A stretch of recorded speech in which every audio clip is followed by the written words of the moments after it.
இருடா நீ ஒருத்தனே 100 பிஸ்னஸ் பண்ண போகிறேன்னு. ஆமாம் மாமா, பிஸ்னஸ் பண்ணி கோடிக்கணக்கில் சம்பாதிக்க போகிறேன்னே.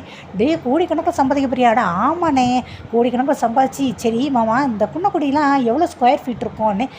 நம்ம வீடை கேட்டால் எவ்வளோ ஸ்கொயர் ஃபீட்டுன்னு சொல்லலாம், குன்னக்குடியே கேட்குறியேடாண்ணே. ஆமாம், அந்த குன்னக்குடியை ஃபுல்லாமே நான் விலைக்கு வாங்க போகிறேன், எவ்வளோ ரூபா வரும்ண்ணே.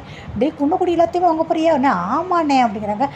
நம்ம வீடு அப்படின்னே. இந்த வீடு என்ன வீடு, இதை விட உனக்கு பெரிய மாளிகையே கட்டித்தரேனே. பெரிய மாளிகையா அப்படின்னு சொல்லி செந்தில் கேட்குறாரு. ஆமாண்ணே சரவணே, நான் உனக்கு ஒரு மாளிகை கட்டித்தரேனே. பழனி எனக்குண்ணே.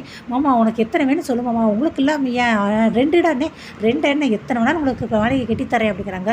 சரிடா கோடிக்கணக்கில் நான் சம்பாதிக்க போகிறேன் அப்படிங்கிறாங்க. சரிடா அப்படிங்கிறாங்க.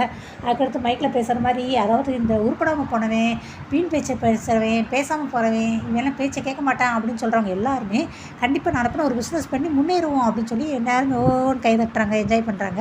அந்த சமயத்தில் கரெக்டாக மீனாவும் ராஜி வந்துடுறாங்க.